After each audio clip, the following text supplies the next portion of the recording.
And then tonight, the Republican nominee and his running mate, J.D. Vance, will hold a rally in St. Cloud, Minnesota.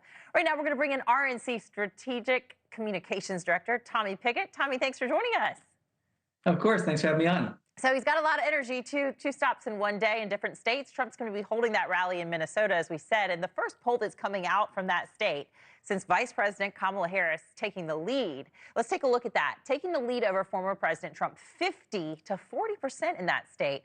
That lead is some 4 percentage points higher than a hypothetical Trump-Biden matchup that was conducted before the first presidential debate back in June. So that was just a month ago. So with this fresh candidate at the top of the ticket, is your strategy going to have to change in states like Minnesota and others?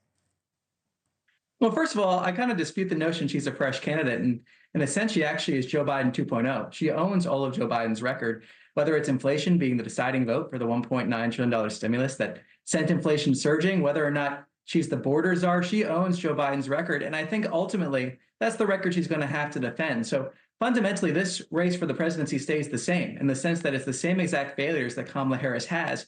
And we've seen many polls out of Minnesota as well that show the race highly competitive. And as a reminder, Minnesota hasn't voted for a Republican presidential candidate in decades. That shows that President Trump is playing offense across the electoral map, and it shows that his message is resonating with voters. Okay, Tommy, I want to get your take on this because earlier in the show, we had Mayor Stephen Reed on the program. He's the first African-American to be sworn in as the mayor of Montgomery, Alabama, and also a Kamala Harris surrogate. Let's listen to what he had to say. I think that with Vice President Harris being at the top of the ticket, not only has it reshuffled the race, it has reshuffled down ballot races. It will change the game in the Senate. It will change the game in congressional races and statewide races as well because of what we're seeing from Latinx voters, Black voters, women voters, and young voters being so engaged and energized about her vision for the future. Yeah, and that's one of the reasons that many say Biden has been pushed out by the party, essentially, was those down ballot candidates going, oh, I need to keep my job or I want a new job. What is Trump hearing and what is he feeling from his party with this new candidate? Well, I have no doubt that the Democrats wish that the race is reshuffled in the sense that they were really on the path towards losing in a landslide. Fundamentally, this race has not changed, though. Like I said, she still needs to answer for her record. Kamala Harris was out there bragging that Bidenomics was working, and she still is bragging that Bidenomics is working, despite the fact that real wages are down about 4%. Americans have less money in their pockets. She needs to answer for that. She needs to answer for the border crisis.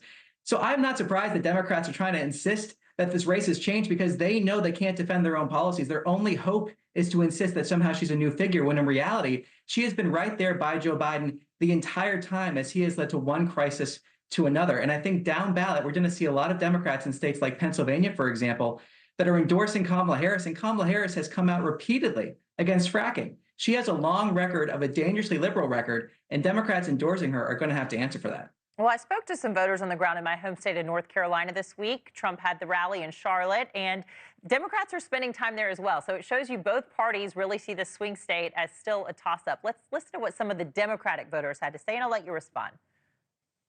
I think she's new. I think she has energy. I think she has a sense of justice. And I think she's going to work for the average person. I don't think Trump is going to do that. I think Trump works for the rich people. I'm just super thrilled that there's a female that's kind of getting into that position of power, that office seat that, you know, I would love to have that woman president to kind of represent our country and all of us. So back to that first Harris supporter saying that Trump works for the rich. Does he? He doesn't. President Trump is answerable to one group of people in this country, and those are the working men and women of this country. I think to show that, all you have to go is look at the primary systems the two parties had. The Democrat Party threw out 14 million of their own primary voters. If that doesn't prove that the Democrat Party is not the party of democracy, I don't know what does. They're not even answerable to their own primary voters, let alone the American people. President Trump has shown time and time again, his main goal is to make sure the working men and women of this country get a leg up. And you could see that with their records. I mentioned real wages earlier. Under President Trump, real wages were up 8.2% and grew the fastest for those at the lower of the income spectrum, meaning that the working men and women of this country saw the biggest gains. We're going to get back to that under President Trump. He has the plan to do it, and President Trump is only answerable to the working men and women of this country. Now that Biden has stepped aside, Kamala Harris is at the top of the ticket. Any regrets that J.D. Vance was the chosen one for vice presidential running mate? Not at all. J.D. Vance has shown that he is a fighter for the forgotten men and women of this country. Thanks for watching. Go to joinnn.com to find News Nation on your screen. And don't forget to click the red subscribe button below to get more of News Nation's fact-driven, unbiased coverage.